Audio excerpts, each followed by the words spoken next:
వెన్నుపూస మనకేమో ఇది బోనీ స్ట్రక్చరు. దీని చుట్టూ రకరకాలైనటువంటి కండరాలు అవి ఉంటాయి.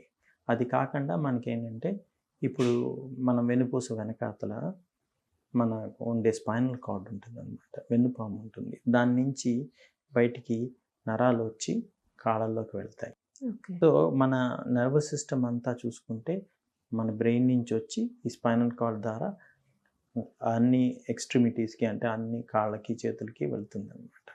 సో, ఈ మధ్యనుండే విషయాల్లో ఎక్కడ ఏం జరిగినా ఈ ఈ కండరాల్లో గానీ, లేకపోతే ఈ ఎముకల్లో గానీ, లేకపోతే ఈ 2 వెర్టిబ్రల్ బాడీస్‌కి మధ్యన డిస్క్ అని ఒకటుంటుందమ్మా.